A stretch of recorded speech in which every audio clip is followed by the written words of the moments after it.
to order at this time. First item on our agenda tonight is a public hearing. Mr. Goodlock. Okay, thank you. Ladies and gentlemen, tonight we are going to have a public hearing. This is an advertised public hearing on a zoning. This pertains to ordinance number 2016-01. The owner is Jason M. Armour.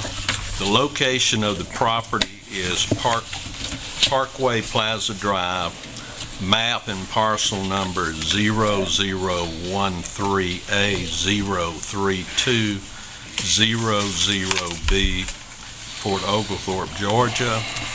This is a rezoning to C2 special exception. Now, the purpose of the public hearing is to afford the public an opportunity to comment on this particular rezoning. And if you would like to make a comment, whether it be for or against, if you'll please raise your hand, I'll have each of you come up, sign the sign-in sheet, and then you may address the mayor and council with your comments. Yes, sir. You want to come forward?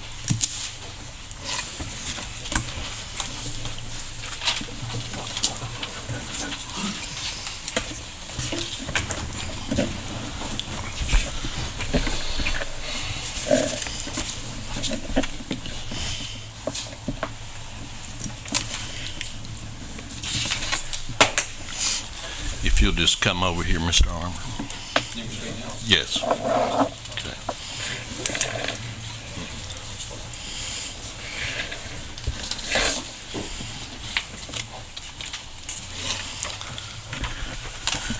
And for the purpose of the record, if you'll just state your full name. My name is Larry Armour. I've got some handouts I'd like to. Sure.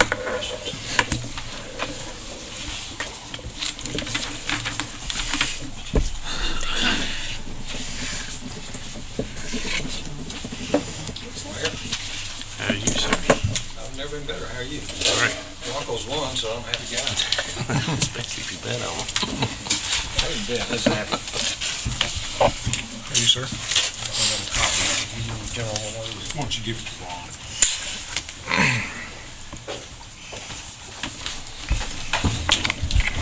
I guess when we first started this development, I guess only Councilman Crawford and the mayor were on board at the time. Is that right? I think Paula. I don't think she was here, actually. She may have been when we first started our development. Were you on council? Okay.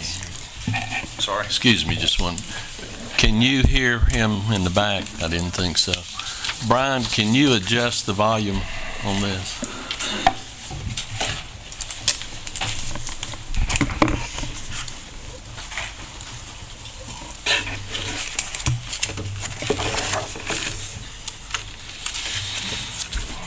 Okay, Mr. Armour, if you'll state your name again, please. Okay, my name is Larry Armour.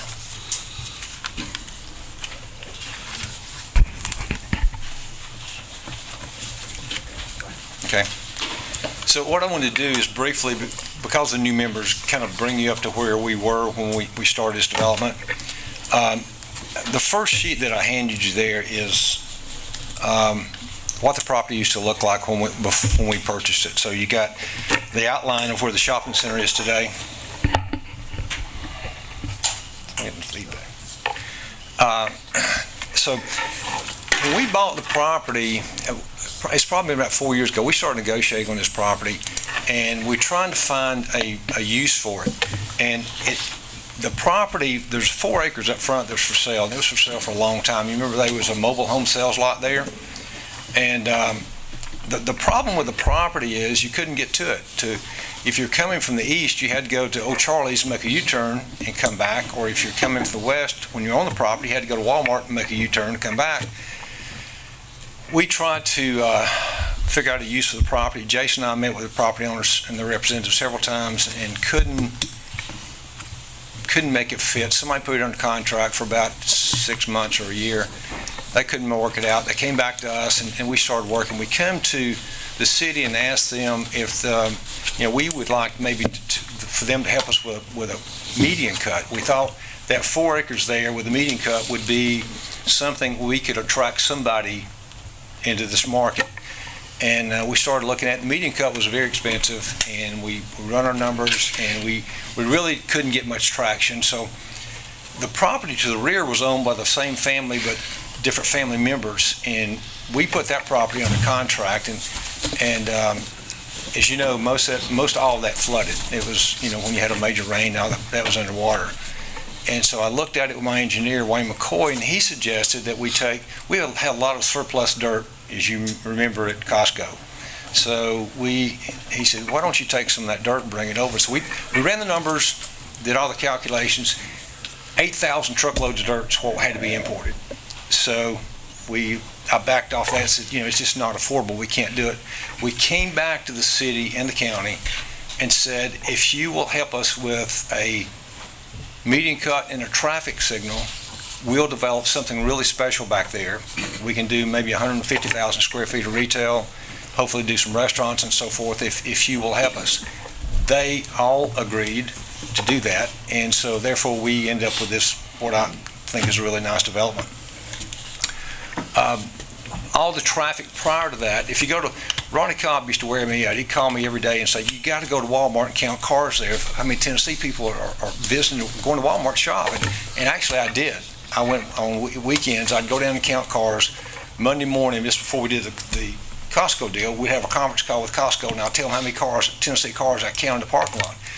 But my point is that there's so much traffic coming from that direction into our city, from Tennessee. They come down Scruggs Road, they come from interstate, they come other ways, but there are a lot of Tennessee folks. And I know there's another car wash in the city down in this area, and I'm sure it does a great job. There's so many people that don't get down here that are not being served by that car wash that I think another one that, when they come in our parking lot, I'll watch this a lot. They come into our development or into Walmart, left turn in, right turn out, left turn in, right turn out, which means they're not coming down here. So those people that are coming to our development need to be served by something other than retail. We need service there. We had this exact same hearing for the tire store that we built there across the street. And by the way, you've got the best looking tire store in the state of Georgia. There's nobody that's got anything like that. Congratulations. But that's a service that we have, the service that was needed. A car wash is a service that we need.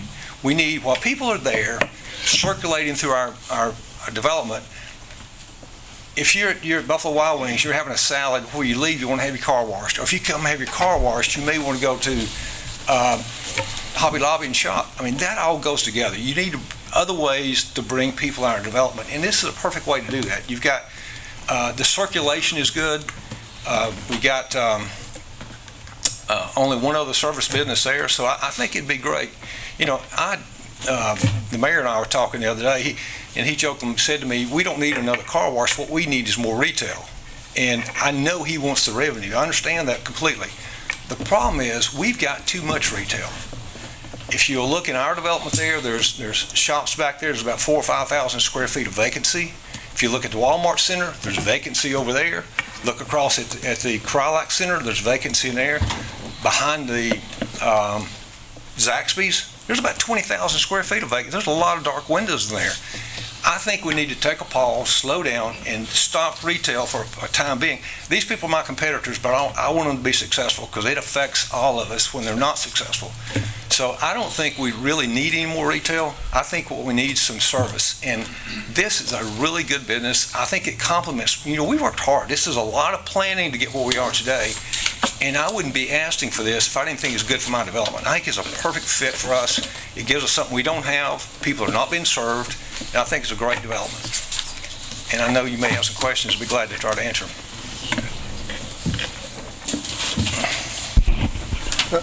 Besides this, how much more property do you have developed on that, besides this one piece of property? After this, that is undeveloped. There's about another acre behind that, and then if you notice what we've been filling over there on the right-hand side of the shopping center, I don't know, Councilman, I think there's about 3 acres in there or something like that. We got a lot of property there, we can't use it, but there's about 3 acres, I think, there. I really wanted to, we've worked hard trying to, Sports Academy and Dick's Sporting Goods, I think would be a great fit for us. And I can't get any traction. We've tried and tried and tried. I'm going to continue to try, but that would be perfect back there behind the, we need to maybe buy, I think I've been wearing the church out next door, my friend Pastor Lynn, but I need about another third of an acre from them to make it work, to make our parking lots fit, but I don't know if that answered your question. No, that's what we got there.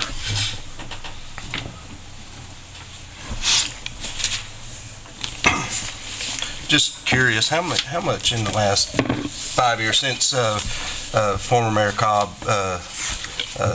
and y'all worked in on the Costco, how much has the city got on commercial under roof?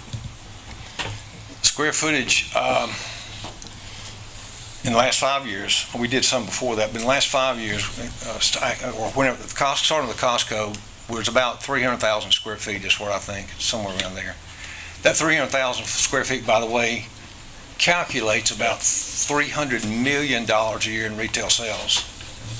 And out of that, we've probably created 450 jobs. Of the $300 million in retail sales, you get to keep about $10 million here locally, which includes property taxes. I know you said that you thought we had enough retail. I certainly do not. I know you don't. And out of that 300 million talking about it, if I'm not mistaken, that's all retail business, isn't it? It is, yeah, and that's my point. We need services.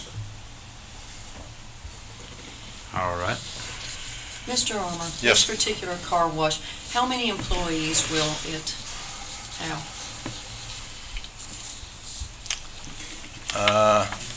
I'm not alone in the car wash. Right. Do you just tell me the number? 15 to 20. 15, 20. How much water will be hitting our pump station from the car wash? I don't know. I got somebody who can speak directly to that. I contacted my engineer and who designed the sewer system for that area, and he said it would not be an issue.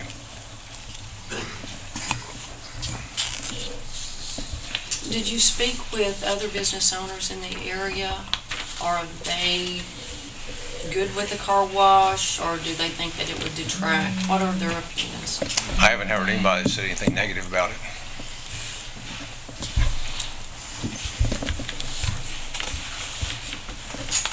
When the rezoning and planning commission was presented with the plans, were they under the impression that the area to be developed could or could not serve alcoholic beverage? I didn't discuss it with them. I'm under the impression that it can't.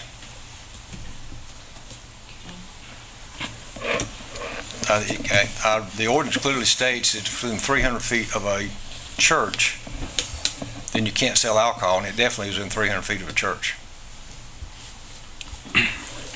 Would you agree with that, Mr. Goodlar?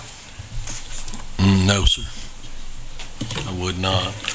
It specifically says within 300 feet of direct travel to it being a sidewalk, a street, and that's based on an AG opinion, not the way a crow flies. Let me read the ordinance to you that's in your city ordinance. It says within 300 feet of any church building or any state or county that sells alcohol treatment center. So it doesn't say anything about any directions, at least what I pulled off your internet, off your ordinances. Yeah, it's 300 feet from the most direct means of travel. It doesn't state that. Well, that's what the case law says. Would you give a written opinion saying that we could sell alcohol Sure, on I'll any of give these properties around there? Because we got other properties that would be affected. Sure, we've got a attorney, and I thought you were afforded a copy of it. Never got it. I sent the mayor an email, but I didn't get a response. But, we don't have a plan to sell alcohol there anyway. We don't have any interest from any other. This piece of property, by the way, is a second-tier property. It's not on Battlefield Parkway. It's not where you would attract a really high-end, high-profile restaurant. It's not that. This is when you go into a development, you would see secretary, a smoke shop, or a check into cash, a finance company, or that. This is just second-tier type development. This is not high-profile development that you would attract a restaurant than the alcohol.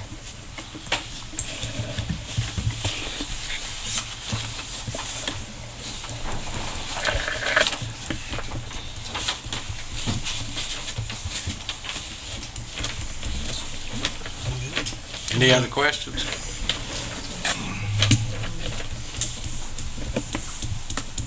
If there's no further questions, you can, unless you have something else you want to say, you can be seated. No, I just, the mayor and I disagree about the retail. We don't need, in my opinion, I've been doing this a long time, I don't think you need to force more retail in this community until you fill up, until you backfill. My competitors need to lease their properties, and we need to wait until they lease up. I mean, what you're going to end up seeing, you drive down Ringo Road sometime and look at the kind of businesses there. That's what happens when you get more retail, and then it goes dark. You start backfilling with stuff that you really don't want. The Feds raised interest rates last month, 2,500 basis points, and they threaten to do it again next quarter. And if that's the case, you're going to see a decline in retail. You're not going to see new businesses coming in. So we don't need to be building more. I would build, if somebody were to come to me today with a national credit tenant that wanted to build there, I'd build for them. But, what's happening today, the property we just sold behind Buffalo Wild Wings, there's a Moe's Southwest Grill going there and another business. He had originally planned on doing a 4,000 square feet building there, spec space, that he could lease out to other tenants. He told me now he's decided not to do that. He doesn't want to do spec space and with all the vacancy in Fort Oglethorpe. So I don't think we need to be doing that any longer. I think we need to be doing exactly what we're doing, is providing additional services that we don't have. Thank you. Thank you. Thank you, Mr. Armour. There was other individuals. Yes, sir, you want to come forward?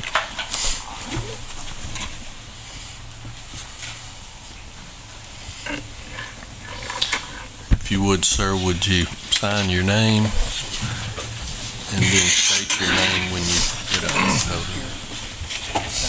Yes.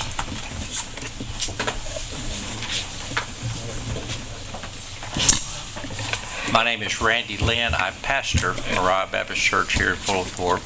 Our property adjoins the development that Mr. Armour is speaking of. And the only concern that we had, of course, we have been working with Mr. Armour on much of the development which he has been doing. We have already sold Mr. Armour a piece of, well, I guess a couple pieces of our properties already. And as he said, he's inquired about other pieces of our properties as well back at the back toward the western south piece of our properties. And the concern I had about the car wash coming in, as I spoke with him about, when I received my letter and did not know, he and I had not spoken about the property, I was a little concerned when I called down here that it was going to be a car wash and there was rezoning for that. I was concerned about the noise level. And he and I talked a little bit about that. I went over to Express Car Wash on Branyard Road, went over to one on Ringo Road to listen to the levels and trying to get an idea. We have 3 homes that are 50 feet from our property line on our church property. And I have a staff person that lives there, as well as we have missionary and evangelists that come in. And so that's my concern for a car wash.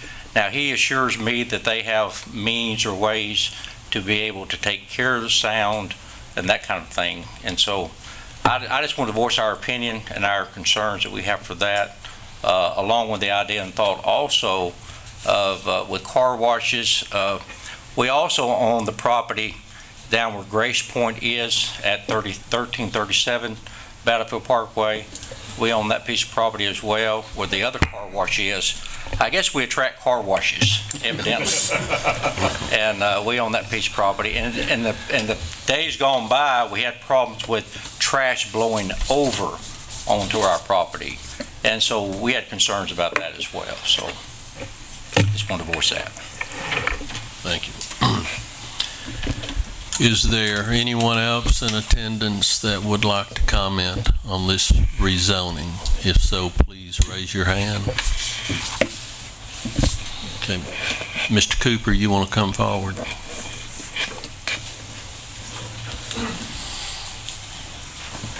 If you will, sir, if you'll sign the sign-in list there for me.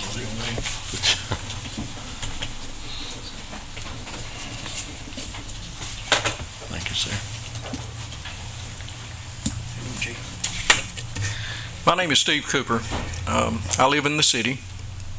I have a question to all of you. Do we have a city planner, a position within the city designated as a city planner? No, sir, we do not. Okay. In comparable cities this size that are moving progressively to develop business and business plans, generate revenue in the city, typically you would expect to find a city planner that would work with developers like Mr. Armour and others to come up with a plan that's good for the city. Not just a short-term plan, but a long-term plan. And you know, when I heard the comment, we don't need another car wash, I would ask those that support that position, what data do you have to defend that decision? Is it an emotional decision? Is it a gut feeling? Or is there actual factual data, either from the EDA or the city's economic development plan, that would support a conclusion reached that we don't need another car wash? You know, in a free market economy, you sell a product or a service. And when government historically gets into the decision-making role about what that should be, it should be in a very structured environment, certainly not in a political environment. You know, if you look around the city, I would ask the question, do we need another pharmacy? Do we need another restaurant? Do we need another grocery store? Do we need another gas station? I mean, to apply the logic that we don't need another car wash, I think is faulty reasoning in this process. And I would ask all of you to consider the decision you make based on all the voters, all the citizens of this city that pay taxes, that a revenue generating source, whether it be a product delivery source or a service delivery source, that would increase the revenue and therefore reduce our taxes, or at least hold at bay any future tax increase. Because the cost of goods and services are not going down. Anybody that has got data opposite to that, I'd certainly like to sit down and have a chat with you. So that's all I ask you tonight, is make your decision not on whether we need another car wash, but on a piece of property that potentially could sit vacant for some extended period of time, if not approved for the rezoning request that would possibly then start to generate some revenue and reduce our taxes or hold them at bay. Thank you. Thank you, Mr. Cooper. Is there anyone else in attendance that would like to comment on this rezoning? Yes, sir, you want to come forward?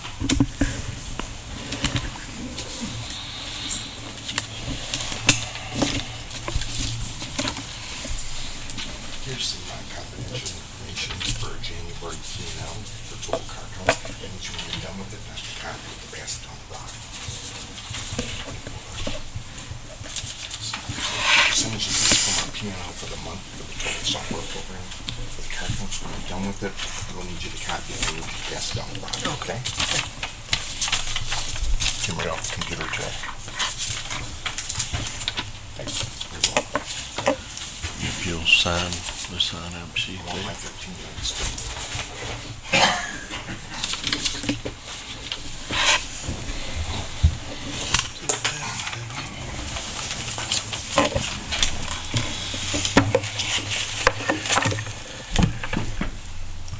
here we are again. You want to state your name for the My record? name is Mike Burwell, and I own Pal's Car Wash. And one thing I will say, when we came in to develop the property, it used to be Oglethorpe. We purchased the property, and by the time we were done developing it, we had $2.8 million into the project. It was 2 acres. A year later, I found out that we can't operate that car wash in just full service only. That's why the other business had went out. So what we did is that we created what they call a flex car wash system. It's express and it's full service. By express, I mean you create the canopies for the free vacuums, and then you wash a car through a tunnel, just like I do for full service, except they go underneath another canopy to have the full service interior and stuff done to it. And when we found out we couldn't afford to stay there, we created the express car wash, called it a flex, and we put another $800,000 into it. Now we got 2.6. Picked up another acre. We ended up from the last 6 years, we've been voted the best of the best, first place for car wash, voted by the people in the Chattanooga Times, going from all of North Georgia all the way down to the circulation goes down to Cartersville. It's never been done before, 6 years consecutively. We just got first place for detailing. We started that category this year for detailing. We got that too. So it's not that we haven't done for the car wash what we had set out to do. We wanted to have something top of the line, something that they can't see this car wash anywhere else in the state of Georgia. We've gotten accommodation from the governor, Governor Deal, from the entire state senate. We got an award coming in first place, best business, for the Chamber of Commerce. Besides, there's other organizations. And the figures that we came in on, the reason that we couldn't make it on just full service is because of the car count that's here on Battlefield Parkway. Unfortunately, in front of our car wash, it's about 25,000 cars a day. Now, when they measure that, they'll tell you right off the bat, they can fluctuate 5,000 cars because the company comes in and they measure the traffic count on a specific day, and they say, this is what your average is going to be on a daily basis for the rest of the year. Now, they renew that every year. Now, down off of Dietz Road, there are 31,000 cars a day. Yes, the traffic does pull around there, and yes, they pull around and go out also the other way, to go to the expressway to go to work. So that traffic count, the only way that you can pick up traffic count is by creating more retail.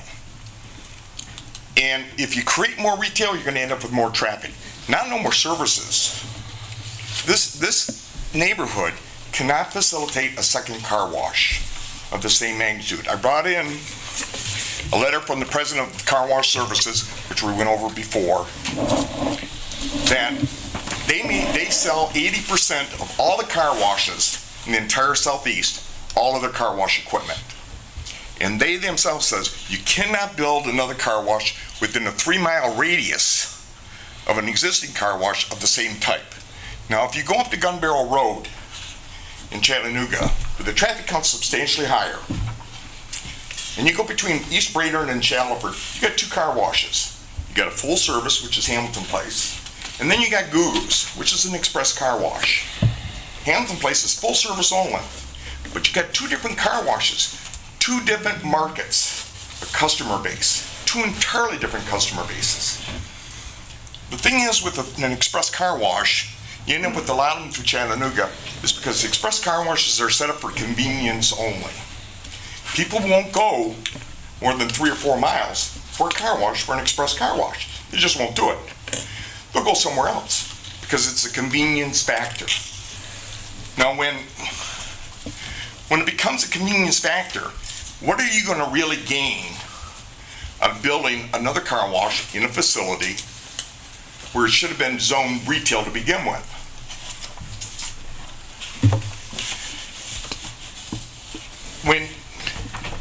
When I was building the facility, we ended up with the car wash location, would love to have had an intersection right in front of me, traffic light. Traffic got rerouted the other way, couldn't have a traffic light.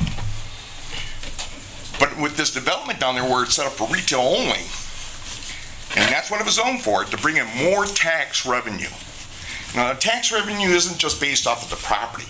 Tax revenue is based off of the sales tax. Now, if you don't put a retail outlet there, you're going to end up with a permanent car wash figure. And once they go out of business, you got another car wash. You're going to have a car wash sitting there, and they can only keep it a car wash because it's not good for anything else unless you come in and level down the entire building and clear the property.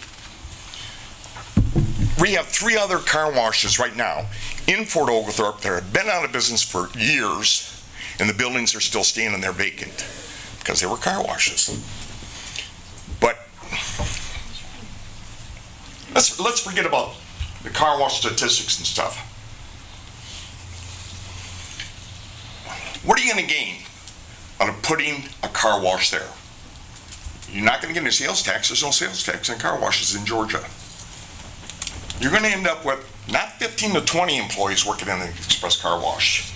In the statistics I put in your packets, you'll see how many employees they have. You have 2 to 5 employees, period. And the reason that you get an express car wash is so you don't have all the labor. And that's why express car washes became so popular. Because we're going to have 2 to 5 employees, and that's it. We have at Paddles Car Wash 40 to 45 employees. 9 of them are full-time salary. All of them live in the Fort Oglethorpe area. All of them spend their money here. If I bring in another car wash, if we allow another car wash in here, which right now we're at 67% express for the month of January, which I passed out to you. That's over 2/3 of my business. And we spent the additional money to stay there. And we're making it go. It's tight. We're not getting rich. But we still maintain the level of expertise and perfection to where everyone votes for us to be the best car wash. You take away part of that express, that 3-mile radius, 1.5 miles down to where they're talking about putting another car wash, you will end up seeing us going out of business. If we don't go out of business, they're going to lose money. They're going to go out of business. Then it becomes a price war. And when it becomes a price war, no one wins. Then the next owner gets in there, that express car wash. Well, I got another better idea. So the only thing that's happening, the way that I see it here, correct me if I'm wrong, Mike Burwell walks in here and puts down $3.6 million into this project because I'm going to be here tomorrow. I invested a lot into it. I employ a lot of families. Landlord comes in here, develops this property, says, I'm going to keep it retail. City, please help me out. Please give me some money so I can put in this intersection. I'm going to bring all this additional tax revenue in. The only tax revenue they will bring in that would be different than having it all be service is sales tax. They will have property tax, dirt tax, that's it. No sales tax by a car wash going there. On top of that, that whole area down there, if you're looking for the Taco Bell, you'll see 2 pumping stations. They're geared up right now to work 8 hours a day. If you put in a car wash, you're talking about running through a few 100,000 gallons of water per month. Now, and I know it, because I pay my water bill. There's no way that that pumping station's going to handle the influx. And if it does, then just put in a Target or something like that. Now you're going to be increasing the pumping stations. Or put in some more retail over and above that car wash. Then you're going to be paying for the pumping stations. So, this is what I see.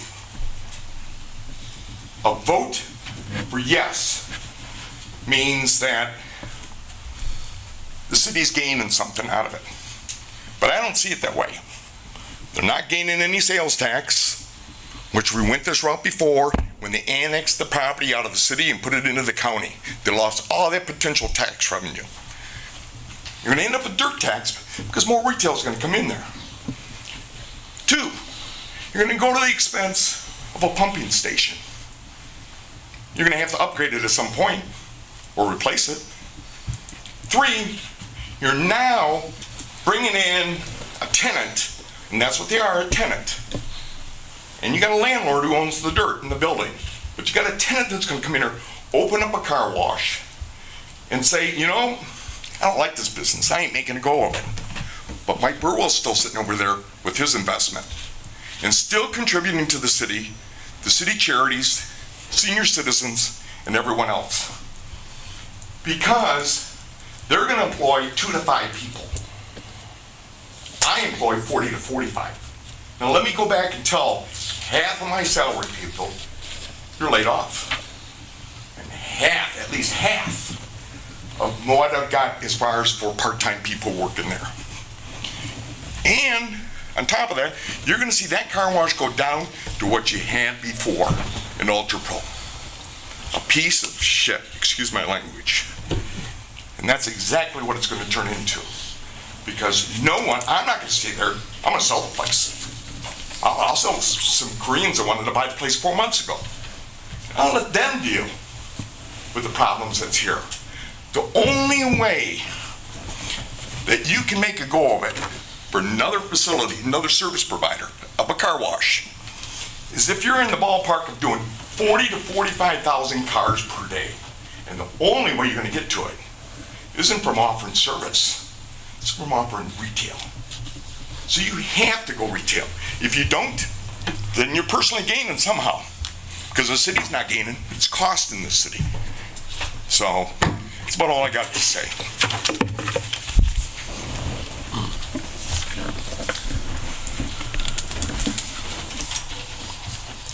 Is there anyone else in attendance that would like to make, yes, sir, you want to come forward?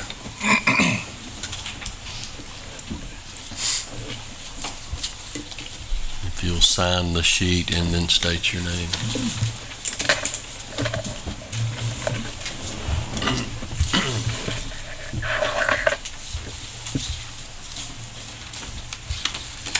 Good evening. My name is Kevin Pence. I'm the proposed general contractor for the car wash. Appreciate an opportunity to talk through the project with you. I wanted to briefly respond, Mr. Burwell, to a couple of things that you mentioned. And I don't want to be in a fight with anybody on this. That's not the intent. It's not what we're trying to accomplish here. A 29,000 car traffic count, which was taken in 2014 at that intersection, adequately supports two car washes. As a developer, typically what we do is we'll meet with prospective car wash owners, and we'll go through pro formas, and we'll lay out different sites, and we'll go through different exercises to determine whether this is a good investment for them. And it turns into a 6 month to a year process that we go through with each individual owner to make sure that they're investing their money well. You know, like a Mr. Burwell a few years ago probably put everything he had on the line to make that car wash work, and he just doesn't have an option to fail. So he's going to continue to put money into it, and he's going to continue to work hard at that. And we do the same thing with all of our developers. We don't want them to make a bad decision. A $2 million investment for most of us is a culmination of a life's work to get to the point where you can develop something that will sustain itself. And when we look at these, I'm personally, our company is building 6 car washes right now. We've got a lot of them in the pipeline. We work with a lot of different equipment suppliers on different washes and different sites, and we've developed a lot of pro formas throughout the years, and we've seen 29,000 cars a day at an intersection support multiple car washes. In fact, in the city of Birmingham, there's a road there that's very similar to Battlefield Parkway. It's got 30,000 cars a day on it, and there's 2 car washes within a mile of each other, and both washes are doing well. We have seen that traffic count support multiple car washes. But I did want to make a mention on a couple of things that Mr. Burwell had said. The expected employment for these is typically 2 to 4 shifts of 2 to 3, 4 guys at a time. So you're running into that 15 to 16 employee range. Now a lot of these are young people that come out of high school. They're leaving class and coming to the car wash and working after school, and it's a great way for them to learn how to work and learn how to be a beneficial member of society. And then you have some guys that are full-time that manage the wash. And so there's a good employment effect here. One of the other things that the city gains from a car wash like this is an increased community value. You really don't have as much of a tangible feel as you would with a retail sale, but you do elevate the overall feel of your community. You have a lot of Little League here, and I love baseball, and we have a lot of, Fort Oglethorpe has a lot of Little League, and I can just see these families really coming in, and when they come to the ballpark, they're able to hit the car wash, and it's just, after the ball game, you got dirty cleats, and you got dirty shoes, and you got a whole bunch of red dirt from the infield in your car, and you go to Buffalo Wild Wings and grab a burger or grab some wings, and you come over and you clean your car out, and you're on your way. A lot of that traffic count just never seems to get over the hill. The hill there where the Home Depot is, it's amazing what, just from being out of town and coming in and looking at the city, the different feel that you get when you come over the hill there. You have the Panera Breads and the new Bojangles and the O'Charlie's, and you have the Hobby Lobbies and the Walmarts, and you have a lot of these selective services, and I look at a lot of sites for car washes, and it feels like this is a site that needs a car wash, regardless of if there's another wash in town or not. That wash is established, it's peaked, it's doing what it's going to do, and that's great. We're not trying to say that that's a negative thing at all. But there is a place and there is room for another wash to come in based on the traffic count and the different factors that we look at. I did want to make mention also that the prospective owner is purchasing the land. He's making a $2 million or greater commitment to be in this community. And he's not flippant about that. That's not something that he goes about lightly. It is a long-term, and he's making a statement. When you come in and you invest everything that you've worked for up to this point to come into a community, you sure don't want to mess that up. From a couple of the construction questions that Ms. Paula, you had asked, we typically are going to put, this wash is performing at between 5,000 and 6,000 cars a month. The wash is going to use about 20 gallons a car, and so you run about 100 to 100 and whatever that math works out to be, 112,000 gallons per month going into your sewer system. Now, that sounds like a lot to you and I, but when you start talking about lift stations and those kind of things, those lift stations are geared up to handle that increased volume without a problem. I live in Jefferson County. We are notorious in Jefferson County, Alabama. We're notorious for having an awful sewer system, and they don't turn these car washes away. They've got plenty of capacity. As bad as that sewer system is, plenty of capacity to handle these washes coming in. We've developed a lot of washes in a lot of communities that are similar size to Fort Oglethorpe, and the sewer guys that we meet with, if you were to bring your sewer engineer in here and I threw 100,000 gallons a month at him, he wouldn't blink about it. He would be very comfortable accepting that volume. It's clean water when it comes out of the wash. The water goes through a series of 4 different tanks to take a lot of the sediment and a lot of the stuff out of it. In fact, the process of reclaiming water takes even more of that stuff out of it. So the city's well protected. It's clean water. It's not anything that's any worse than a Buffalo Wild Wings or something like that going into your sewer system. Sewer system's very, very adequately sized to handle it. From a noise level perspective, these washes are typically open during daylight hours. They're not really open that much at night. Somebody that would be in a residence that would be close, there are means that we could take. The wash would actually exit away from the missionary housing there, and the dryers are what causes most of the noise level. It'd be about the same if you were standing right beside the dryers. It would sound like you're at a football game. But about 30 feet away from that, you could talk on your cell phone easily 30 feet from these dryers. So it's not the noise level. You notice the noise level, but it shuts down at night, and you don't have to. We're not interrupting anybody's sleep by any stretch. And there are screen walls and different details like that we can work through to mitigate some of those if required. You had also mentioned trash on the property. A lot of that is is owner-operators. You need an operator that's involved in what's going on and making sure that his employees are doing the things that they need to do. The development, I'm sure, would have different bylaws that would be in place as far as keeping your site looking nice and different things, because they want a good-looking development so they can sell the lot next to us. So the lot will be well-kept and well-maintained. There's a significant amount of landscaping in these. When you take a look at the site plans, where you see a curved radius right there, that's all grass. Grass and trees, and it's well put a lot of intentionality into making sure that the lot is well landscaped.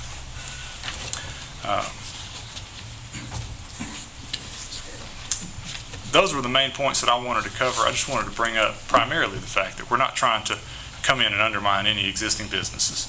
We're simply taking an objective look at the existing demographics and traffic patterns and saying that yes, something else, that these numbers support another car wash.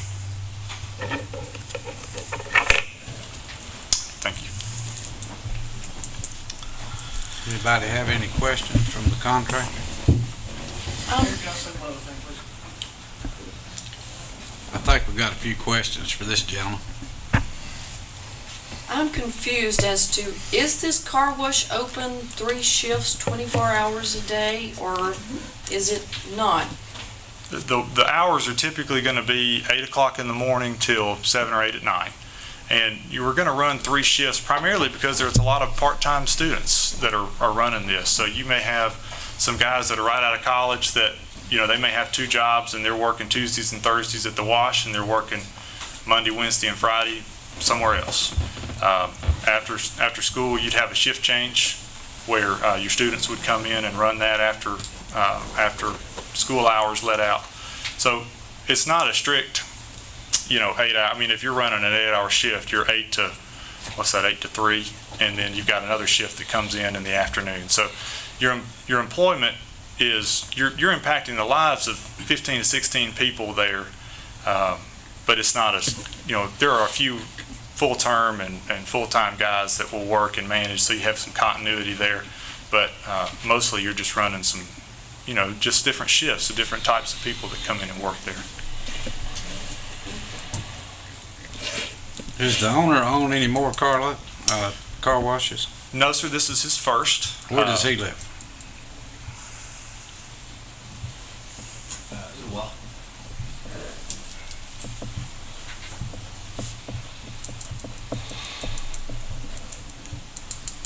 A lot of the ownership of these, they're the different equipment places that you buy equipment. They send you through a lot of training. The real money in the car wash equipment sales is in the chemical sales after the car wash is open. And so they put a lot of effort into making sure that these owners are successful. It's a black eye on the industry whenever a car wash goes out of business. And none of us that are in that industry want that. So we take a lot of time and effort to make sure that these owners are in a good position to succeed when they open these washes. Any other questions? Thank you, sir. Yes, sir. Is there anyone else in attendance here that would like to make a, yes ma'am, you want to come forward?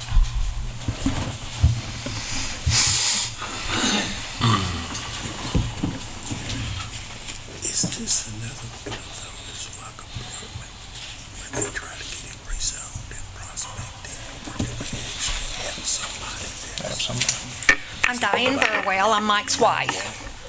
I am also an accountant, and I have been since 1982. We talked a long time before we decided to do this car wash. We went through a lot of numbers, and I'm a numbers person. I appreciate hearing from these contractors and this developer. I deal with people like this all the time, but we need to get down to real normal people. The people that we employ, they don't care that this man is building car washes. They don't care about this developer. I printed over 168 W-2s this year. We have a good bit of turnover, but we do employ 8 full-time, and they're not high school kids. They're not college kids. These are fathers who have to support their children, to support their wives. We'll average 30-something a week that come in to work part-time, but they're working 25, maybe 30 hours. We're open 7 days a week. When we built the car wash, I helped Mike decorate and do the things. We have a church that meets in our facilities for their prayer meetings. We have a lube that generates sales tax, and I work on those figures every month. I just think these people that are talking and giving you their figures, they're not sitting there when it's pouring down rain for 12 days straight and making sure that those full-time people have a salary to take home for their family. They're not even concerned about it. They've not worked in it. They don't know what it's like to make sure that that money is there in the bank to take care of these people. Mike's very, very concerned about Fort Oglethorpe. He's here more than he is at home. We live in Canton. My office is in Cartersville, and we both work, and we work very hard. He talks about the different things that he likes to do for the community, and he makes sure that that money is there. If somebody's going to do without it, it's Mike and I. We have banknotes that have to be paid. We own that property. We don't lease it. It's ours. So if it doesn't work, I'm going to lose just like Mike's going to lose. So I appreciate hearing the developer. He's not losing anything. I appreciate hearing about these people that are doing the car wash. I appreciate hearing from the pastor. I know about how those things go, but I want this council to consider the fact that we take care of a lot of families, and we're proud of it. I'm proud of what Mike has done. I'm proud of what our sons that have run the car wash have done, the people who are dedicated to be there. I know what kind of water bills we pay. I know what kind of power bills we pay. I know that Fort Oglethorpe benefits from the things. And if these people think that we could use another car wash, and for this gentleman to say that we've peaked at ours, how does he know that? If it's peaked, where does he think the people are going to come to his car wash? I just tend to disagree with that. As a business person, I strive to make my business go bigger and bigger every year, and we're in the middle of tax season. So I'm constantly making sure that I'm doing better than I did last year. Mike does the same thing. He's always working on that. So I want y'all to consider the fact that before we let another business come in, think about Mike. Think about the debt we have. Think about the employees that we employ. Think about those families. Because I'm going to tell you, we can't take a hit like that and survive it. And Fort Oglethorpe's going to lose the income that's coming in from what we're doing with sales tax. What's going to happen to the families that lose their jobs? I don't think that's what Fort Oglethorpe is out to do, is to destroy families. So these people this is his first car wash. We've been doing this since 2006. So we know what the good times and the hard times are. We need to get down to what the real people think about, and that's what they think about. So I just wanted to say that for Mike. I wanted to let y'all just stop to think about it. I know you got to worry about the water, you've got to worry about the drainage, you've got to do all that as city councilmen, but please stop and think about what we do for Fort Oglethorpe and for our families that depend on this job. Thank you. Is there anyone else in attendance that would like to make a comment?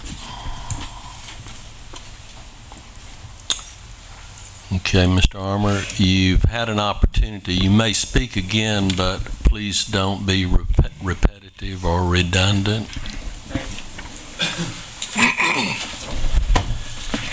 You know, I've been doing this for almost 40 years. I have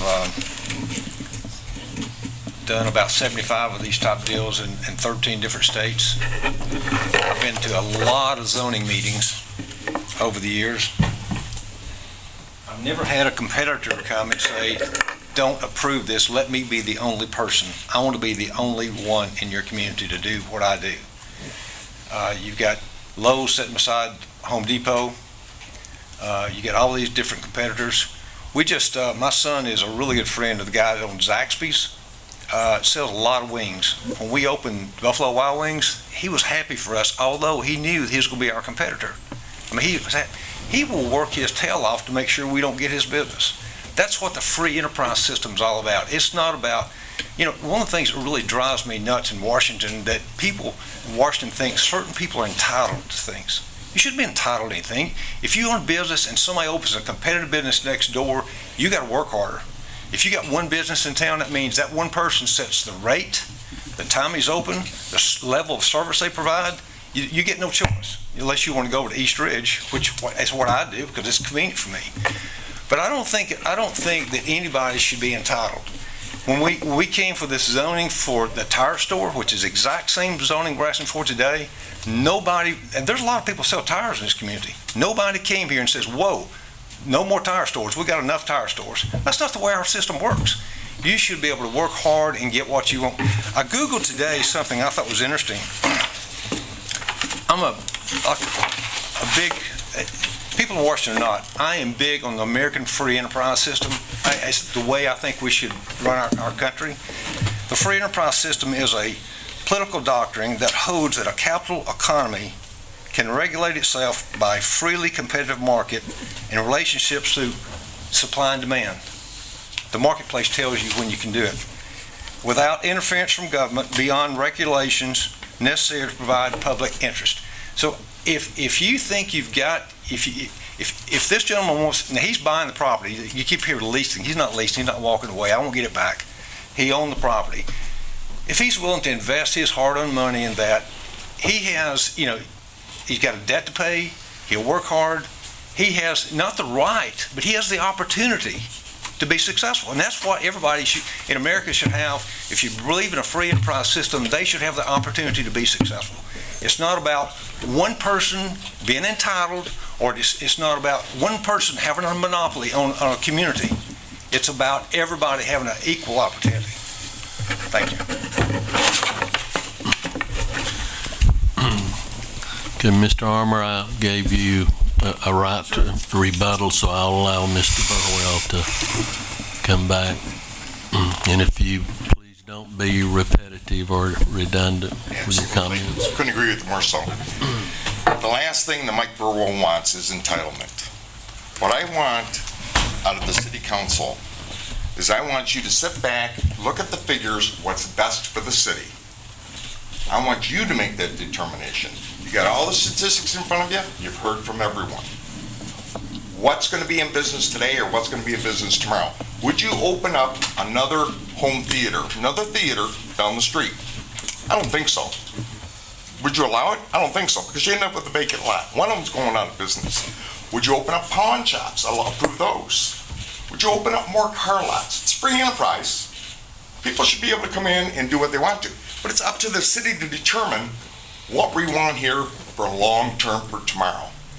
I'm not saying don't allow another car wash here. I welcome another car wash. I welcome the competition. Get more traffic for the street, and we're off and running. But the traffic count's not there, the development's not there. You have to have approximately 50,000 homes in the area for 3-mile radius. You only have things like 15,000 homes in the 3-mile radius here in the city. But on top of that, you're not supposed to locate another car wash the same type within a 3-mile radius, not a mile and a half away, because they're just going to be drawn against one another. Now, in regards to tires, in regards to mattresses, in regards to a lot of other products that are out there, Lowe's or Home Depot, what do they sell? They sell the same type of goods, but it's not the same product. It's a different name for this exact same product. They're offering something. Tire place against Goodyear, 2 different tire suppliers offering 2 different types of tires. Great competition. That's a right. But I'm telling you right now, to open up an express car wash, which is identical to what we have right now, means that what you see right now at this end of the city will be gone. This car wash will turn into another Ultra that it used to have, just to facilitate another car wash that's up there. Now that car wash, and in the car wash industry, International Car Wash Association, in the different suppliers that I quoted in the stats to you, tell you, don't put another car wash within 3 miles. Don't put another full-service car wash within 5 miles. They will tell you, if you do that, that's not in good standing. It just isn't. Are you here to facilitate the people from East Ridge that drive to Walmarts? Is the city here to facilitate them? Or is the city here to think of the best, what's best for the city community, your constituents? What's best for them? Is the city going to gain or are they going to lose? Because ultimately, if that other car wash opens up, you're going to end up losing. That's how I see everything.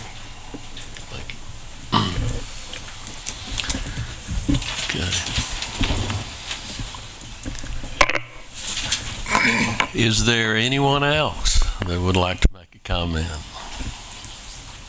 Okay, let the record reflect that there's no one else in attendance that would like to comment. Therefore, I declare this public hearing closed. It's back to you, Mr. Mayor. Thank you, Mr. Goodluck. Call the regular council meeting to order now. Mr. Rogers, give the invocation. Mr. Childs, you lead us in the pledge. Dear Heavenly Father, we thank you for your love. Father, we thank you for all that you've done for us. Thank you for the opportunity we have to be a part of this community. Pray that you would give us wisdom as we make decisions. In Jesus Christ's name we pray. Amen. Amen.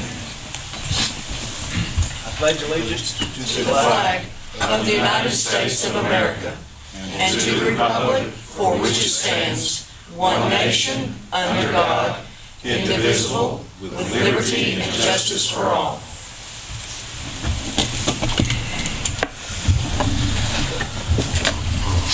We have the reading of the minutes from the previous council meeting. The council's had an opportunity to review those meetings. Entertain a motion to approve. I'll make a motion. Need a second? I second it. Have a motion and a second. All in favor say aye. Aye. Motion carries. Communications from the mayor. I do not have anything tonight. Ordinances, third and final reading. Ordinance number 2016-01. Mr. Goodluck. This is ordinance number 2016-01. It's rezoning. This is the same ordinance that we just had the public hearing on. Be it ordained by the mayor and council of the city of Fort Oglethorpe, Georgia, and it is hereby ordained by the authority thereof, that the following property owned by Jason M. Armour, known as Parkway Plaza Drive, map and parcel number 0013A03200B, Fort Oglethorpe, Georgia 30742, is hereby rezoned to a C2 special exception. Have a motion to approve ordinance number 2016-01. Make a motion. I have a second. Second. Have a motion and a second. Ordinances require a roll call vote.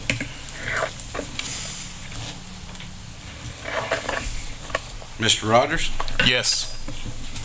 Mr. Crawford? Yes. Mr. Childs? No. Ms. Stenick?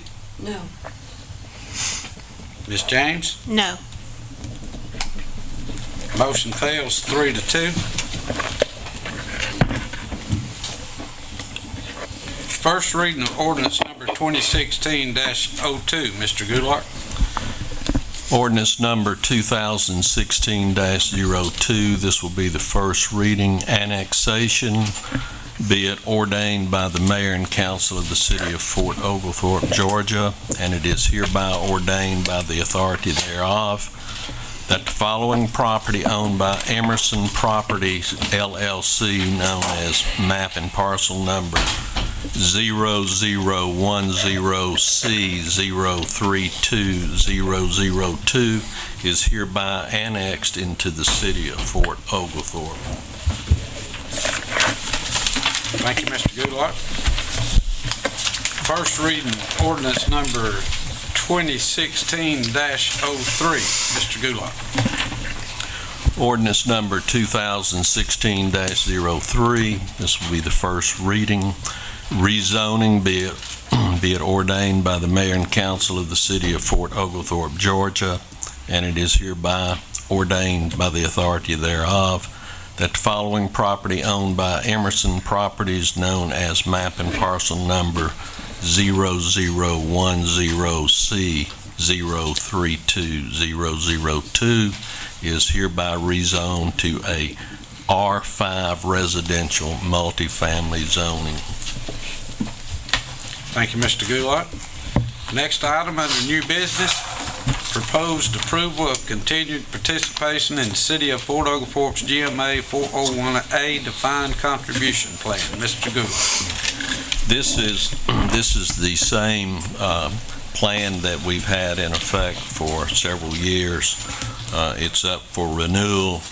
This has to do with the city matching up to 4% of an employee's participation. So I'm asking that for your motion to approve. Have a motion to approve? Make a motion. Second? I second it. Have a motion and a second. All in favor say aye. Aye. Any opposed? Motion carries. Proposed approval of amended Republic Service garbage contract. Mr. Goodlock. As you know, we have our garbage with Republic Services, and it expires in 2017. There's an annual review that they have a right to adjust their cost basis. Based on that contract provision, it would allow an increase, and I'm recommending that you amend it accordingly. Currently, we pay $12.05. I'm recommending that you raise that rate to $12.08. That's a 3-cent increase per household. Also, I'm asking that you delete the option in the contract that allows the property owner to purchase an additional can for $54. It's been rather problematic, especially when you have a property owner that has 2 cans. We own one, they own one, and somehow or other one of those cans gets damaged. It seems that the city's can is the one that always gets damaged. So therefore, by deleting that provision and allowing the property owner to lease that can at the current rate of $6 per month. So I'm asking that you approve these modifications. Have a motion to approve. Make a motion. Second? Second. Have a motion and a second. All in favor say aye. Aye. Any opposed? Mr. Goulart, we're probably going to cover it under your comments, but while we're on this, would you give us a quick review of what has happened from the complaints at this last meeting on the... Oh, sure. Be happy to. As you recall, we had some representatives from Applebrook subdivision. It's a gated community that they had a complaint about the Republic garbage trucks leaking hydraulic fuel on their new parking lot. Anyway, as a result of that complaint, we had several representatives of Republic Service meet with the Homeowners Association. It was a productive meeting. They met here at City Hall, and there were several options offered to the Homeowners Association. They are currently under consideration of those options. I have been assured by Republic Services that they're making progress in resolving their complaints. They have advised me that they will advise us accordingly whether or not they were successful in resolving those claims, and If they're unsuccessful, they will report that to me, and then I'll report back to you. Thank you, sir. Next item, proposed approval to modify the compromise, settlement, and release agreement with Lockridge Outdoor Advertising. Mr. Gould. Yes, this is some litigation that the city was involved in some time ago involving billboards. As a result of that litigation, there was a compromise made between the plaintiff and the city, and we entered into an agreement, and the owner of the company is here and would like to address you as to potentially making some modifications of that agreement. And if you'll come forward and identify yourself to the mayor and council. No, so you don't have to, just identify yourself. Hi, my name is Don Danish. I'm the owner and operator of the Advantage of Advertising. That's the company that has erected 3 billboards here in the city of Fort Oglethorpe over the past 9 months. The original agreement, I think you all have a letter that I sent with this request. The original agreement was signed on March 14th of 2014 by Lockridge Outdoor Advertising. My company gained the rights to the assignment of that compromise on March 23rd of last year. And the company was actually formed in order to build out those locations and other locations in North Georgia. As the attachment shows, of the 7 originally approved locations, the status is that 3 of them have been completed. One of them is on Battlefield Parkway, 1649 at the Megastar Gas. One of them is at the Shaved Ice location at the corner of Lafayette, and Battlefield Parkway. And the third is near the Costco at Cloud Springs, 4199 Cloud Springs Road. A fourth location at Bobby Morris Auto Sales, very close to the corner of Cloud Springs and Lafayette, has been approved by the DOT and is scheduled to be built on the 29th of February. All of those would be within the time limit that was originally set, which is 2 years from the original date of the agreement. 3 of the locations then you would consider to still be available. One of them is located at I-75 and Cloud Springs Road. And I'm in negotiations with that landowner at this time, but because of the extent of the DOT right-of-way, it may not be buildable. And I don't think that would be resolved between now and March 14th. Another location was, before I actually became involved, a permit was applied to the DOT. That location was across the street, essentially, from Walgreens, and was denied by the DOT because the DOT declared that the flagstaff that's immediately to the east of Walgreens on the same side of the road and the small monuments that were there were considered a park. That subsequently also, that 500-foot radius that they were drawing subsequently also would knock out an 8th location that was considered in the original agreement, but not listed as one of the 7 approved. So that would leave us with 1 location that would still be viable, and that application has been applied for. That's also listed in the agreement, and that is right across the street here, or actually across the parking lot where the Sherwin-Williams is. At the other end, the west end of that particular piece of property, that's been applied for. The field check by the DOT was done on Monday of last week. I don't know the result to this point. According to the DOT representative I spoke with this morning, they have not had that uploaded yet by the subcontractor that does that work. So I can't tell you what the status is. My request is, and by the way, the staff here has been phenomenal, the people that I've worked with, because when you walk into a situation where it started with litigation, as Ron mentioned, you're not sure what kind of atmosphere you're walking into. But I've never met a stranger, and I come in saying, look, I think we can make this good for both parties. So we've tried to build quality locations with quality products. We have the best digitals that I think are made in this country that are on our signs at Battlefield Parkway, the Shaved Ice, and over on Cloud Springs. 3 of the 4 faces are performing very well.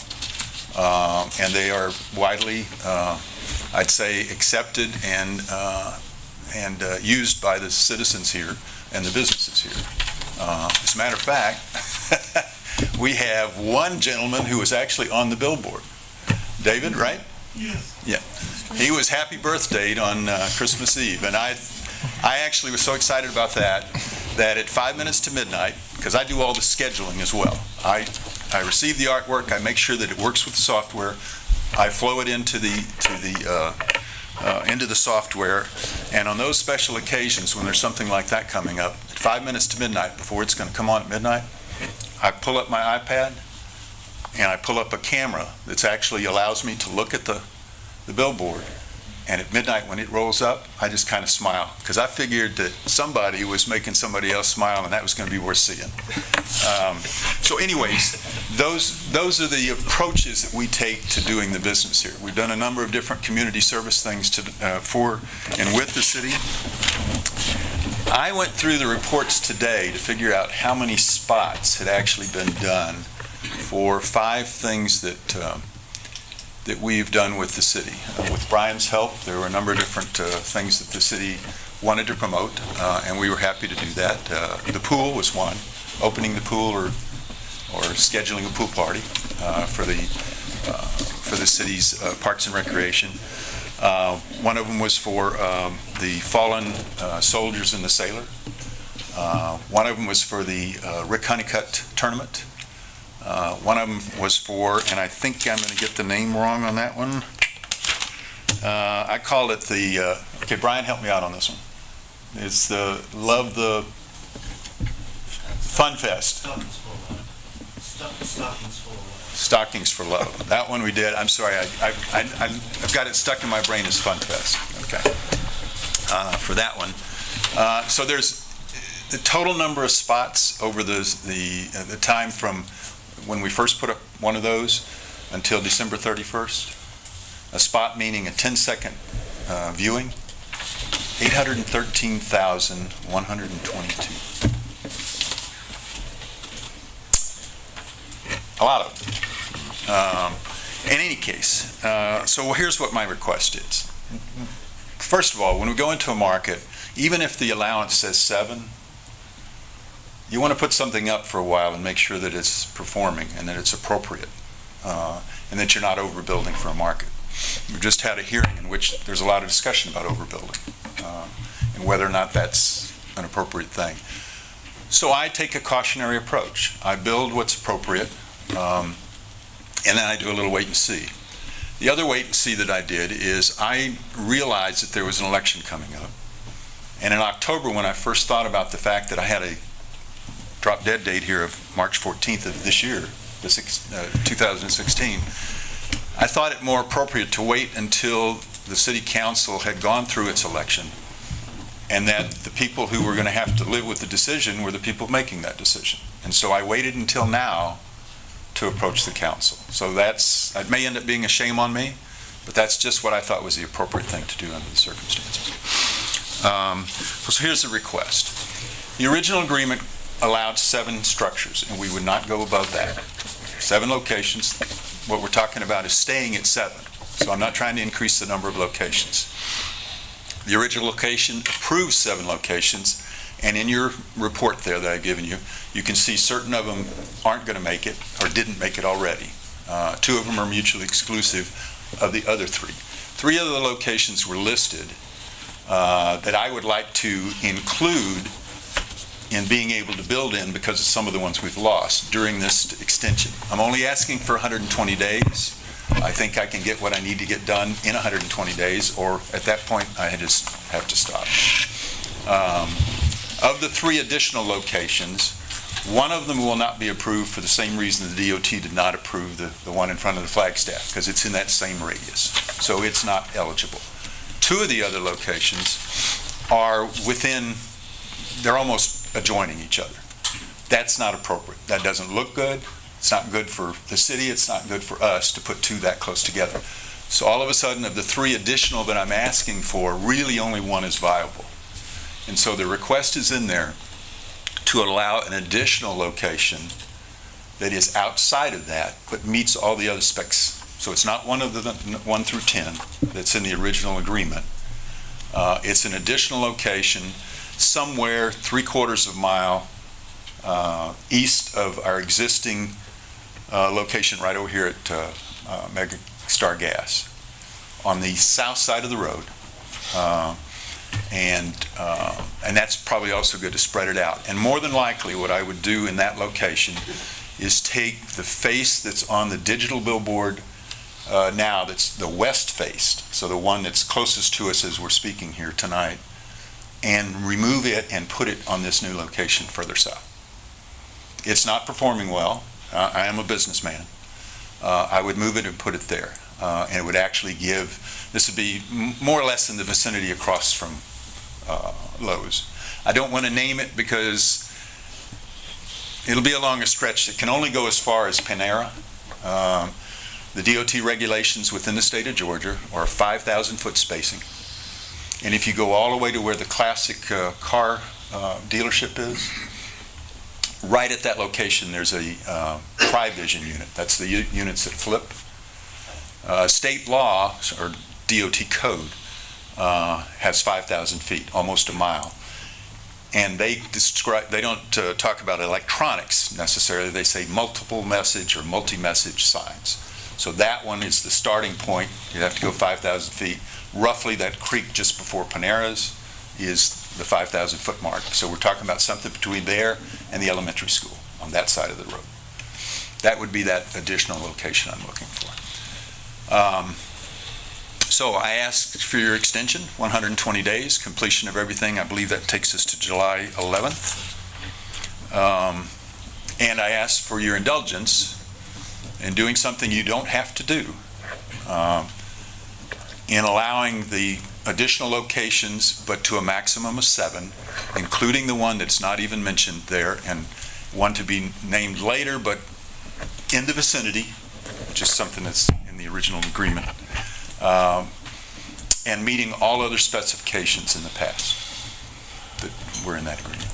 I'll be happy to answer any questions that I couldn't field from you.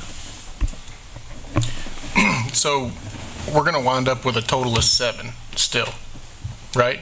That would be the maximum. And frankly, they may not all get built, but I'm asking for that, yes, which is the original agreement. Right. No more than.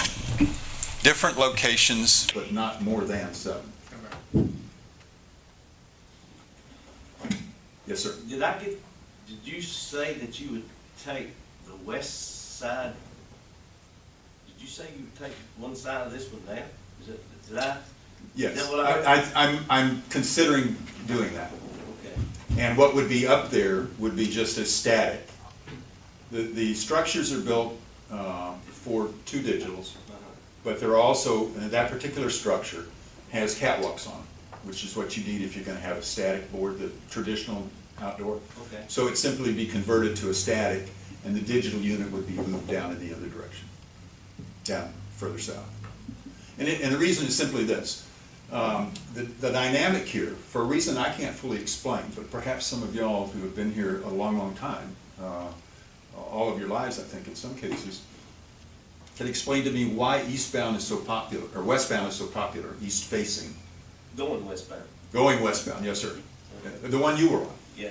Okay. Why that one's so popular, and yet the opposite side of that same structure, it's like the stepchild, I don't know. People look to the right. Yeah. That's the reason. Right-hand readers. Yeah. Yeah.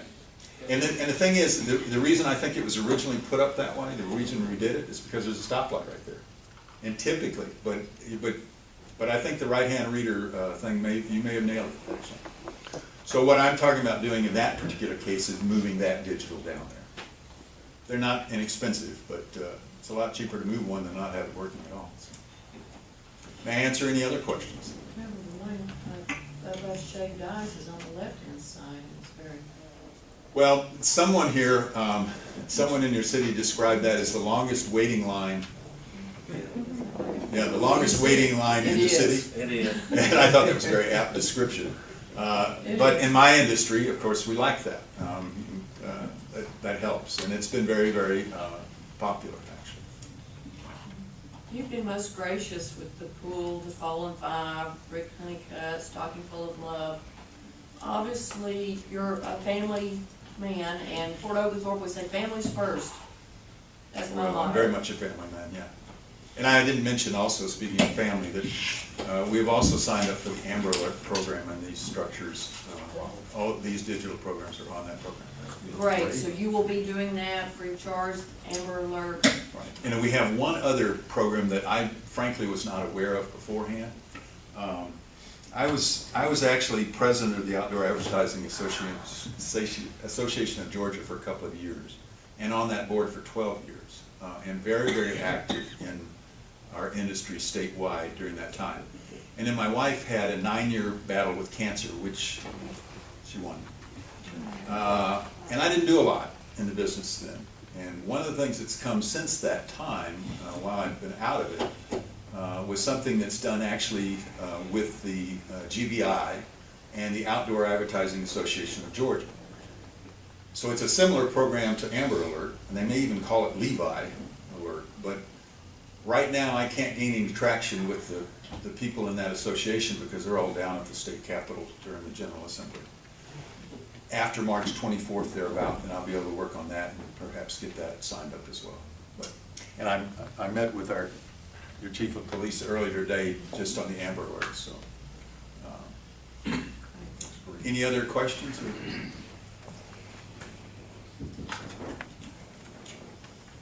Thank you, sir. One other thing. Asking for more without giving is not necessarily the best thing to do. I can see a situation where if you can allow us to do the one that's not part of the original 10, that we might be able to cap that number at 6 instead of 7. So we'd take one off the table. Now, I would prefer not to do that, but I'm prepared to say that because I'm not sure what happens after my comments. I don't know if you vote or what you do. Thank you very much for your time and attention. Well, I'm going to have to ask you what you mean by might. If it's necessary. Either you will or you won't.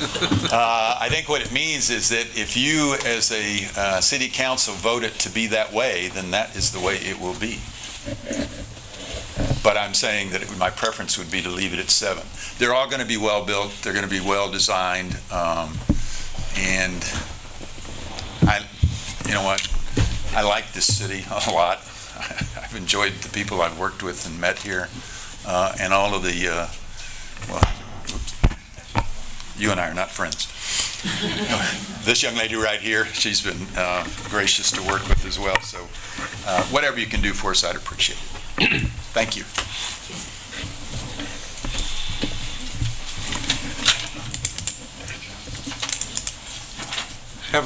Need a motion to approve the proposed approval to modify the compromise settlement release agreement with Lockridge Outdoor Advertising. Make a motion. Have a motion. Do I hear a second?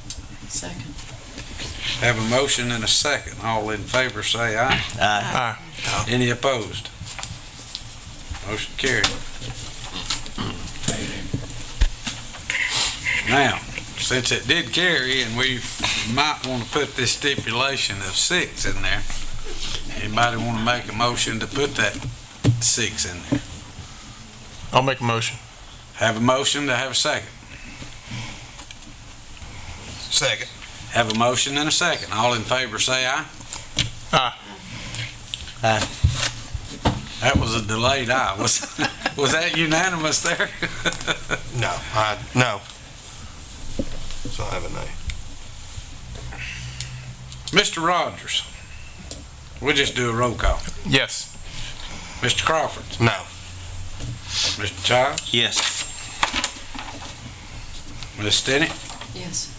Ms. James? Yes. Motion carries 4-1. So it will be capped at 6, and that will be added to it, okay? All right. Proposed approval of IT service agreement. Mr. Goulart? Yes, sir. This is an agreement, it's been pretty much an informal agreement with Titan Computer Systems. They've been providing computer services for the city for a number of years. It's a service contract similar to what we have with our copy machines. It's a one-year agreement. The price is $775 per month. Asking for a motion and approval of this service agreement with Titan Computer Systems. Make a motion. Have a motion. Did I get a second? How often do we use their Hold on, Ms. services? Stinnett. We need to get a second, then we'll discuss it. I second it. I got a motion and a second. Now we can discuss it. How often do we use their services? How many times do they come to City Hall? Often. Often? Very often. Okay, so we get our money's worth. Oh, yes. Oh, absolutely. Okay. Absolutely. That's what I needed to know. Proceed, please, sir. Any other discussion? All in favor, say aye. Aye. Any opposed? Motion carries. Appointment to Planning and Zoning Commission. I don't see Mr. Murray. You gonna handle this, Mr. Goodall? I will, sir. We have two openings on the Planning Commission. Have a Mr. Nolan Richardson who has applied, and a Mr. James Perry who likewise has applied to the Planning Commission. We've looked at their applications, and I'm asking for a motion to appoint each of these individuals to serve on that committee. Do you need to do them separate or do them together? Either way. You can do them separate or you can do them together. I have a motion to approve the appointments to the Planning and Zoning Commission as discussed by the city manager. Yep. Is that Make a motion. Second. I have a motion and a second. All in favor, say aye. Aye. Any opposed? You can notify Mr. Goulart that they are on the Planning and Zoning Commission. Thank you. City Manager's report, Mr. Goulart. Okay, the only thing I wanted to report is our year-end summary of our financial status. 2015 was a very, very good year for the city financially, and especially in light of the unanticipated and unbudgeted ball field lights. I think that came to about $500,000. Notwithstanding that item, the city closed the year with revenues of $13,537,302.61. And with the hard work of all of the department heads and employees, we ended the year spending much less than what we brought in, and the expenditures, including water and sewer, was $12,490,781.90. So, having said that, we've had about nearly $500,000 that went back into the fund balance, even though, and that was with us paying for the ball field lights. So it was very, very good. Is that it? And things are looking good too for January. So that's it. City Council comments and business. Ms. Stinnett. superintendent of our park, Mr. Brad Bennett, contacted me, and he's very excited about the 100-year celebration. And he would like to invite everyone for their Valentine weekend to come hear John Davenport, who was an ordinary Confederate soldier, reluctantly enlisted, and he fought here. And he will actually be there on Snodgrass Hill to speak to people regarding his time and his letters. Now, he's a very elderly gentleman now, considering that was in 1862, but he is still speaking, and he's going to tell us all about his time serving as a Confederate soldier. So I hope all of you will be there to hear him in the Chickamauga Battlefield, Snodgrass Hill area at 11, 12, 1, 2, 3, 4, and 5 p.m. that day. The winter art classes at our 6th Cavalry Museum sold out. Sold out. Standing line. So the next one is March the 24th from 6 until 8 p.m. The cost is $40 per person, and if you want to be in, you better make your reservation now. Gentlemen and lady, that concludes comments for today. Ms. James? I just want to say to Mr. Goulart and his staff, great job on the financials, and they do a great job, a lot of hard work, and I want to say thank you. Mr. Childs? I have nothing. Mr. Crawford? I'd like to say just, I know you didn't address it, but we're losing an employee that's retiring. Mr. Patrick, I know he's retiring Friday, and I just want to, I know he's not here, but I'd like to just say he's well deserved. I grew up with him and his kids and seeing them around, and him and his wife Kathy, they've been very instrumental in the community, not only being a valid volunteer fireman and stuff, but I just want to wish him a happy retirement. Okay, and I'm sorry I had that to mention to you, but overlooked it. I apologize. Mr. Rogers? I don't have anything, Mr. Mayor. Entertain a motion to adjourn. Make a motion. Have a vote. Oh, I'm sorry, I forgot. Chris McKeever.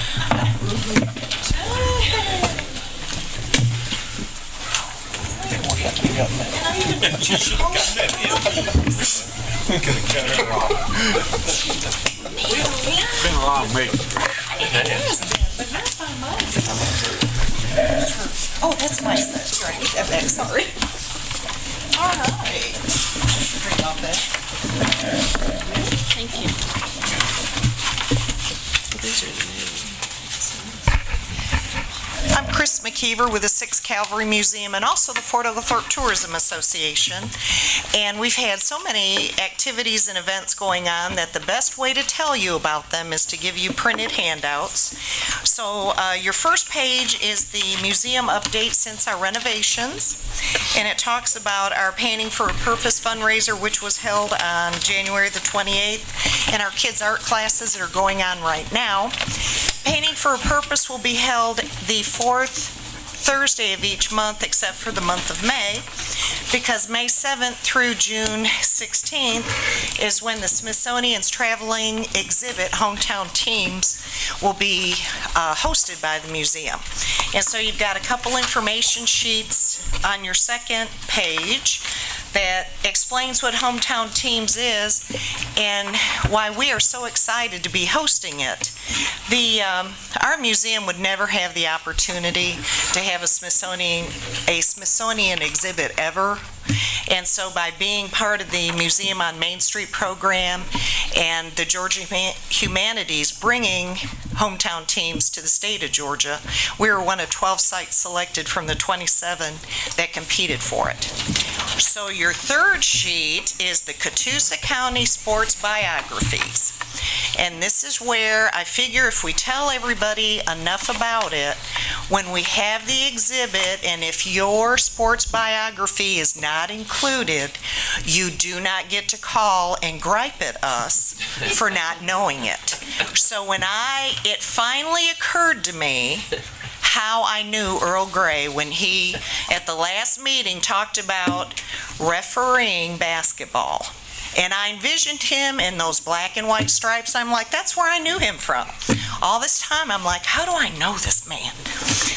So, obviously, he did not remember me as that obnoxious mother in the stand, so we are good to go. This is just one of the many postcards and the professional pieces that the Smithsonian has produced for us. Our opening day for that will be May the 7th. We will have a triple header vintage baseball go on that day, along with a lot of other activities.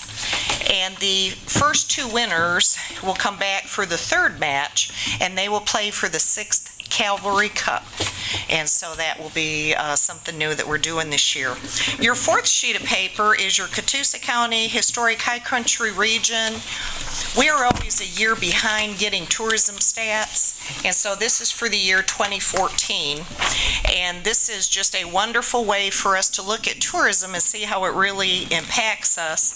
And the part I like best is the last sentence. Each Catoosa County household received $183 in tax relief per household as a result of the taxes generated by direct travel spending. And so this is, we get this off of Explore Georgia. That's the state website that keeps up with tourism, economic development, and all of those things. We're having a lot of things announced in the newspaper, a lot of interviews to be done for hometown teams. But this is where, if you have a compelling sports story that you would like us to consider to include, we don't know about them if you don't tell us about them. And so we are going to feature Rick Honeycutt. We are going to feature the textile mill teams that the women played in, especially Peerless Woolen Mills. We are going to include the Women's Army Corps and also the sports that were played at the Army Post during that time, and polo. But we have a lot of compelling sports stories, and it's not for us to choose. We need people to bring us not only the compelling story, but everything that goes with it to do the display with.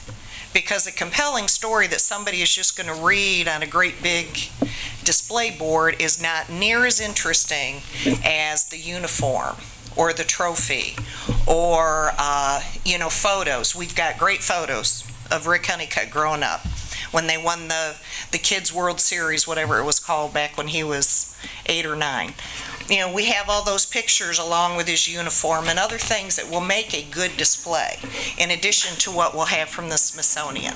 Because we will have 7 display areas, interactive.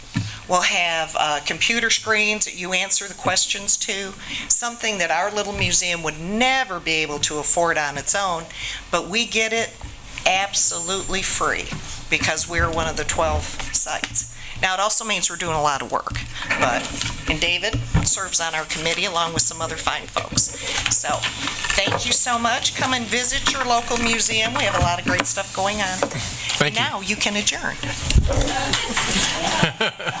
Mr. Keeper does that very well. Gentlemen, I'd like to ask that this information be posted on the website along with the application so that we can really promote this activity. We will take Walker County in outside the area as well. Nelson? All in favor, say aye. Aye. Meeting is adjourned. Thank you for coming.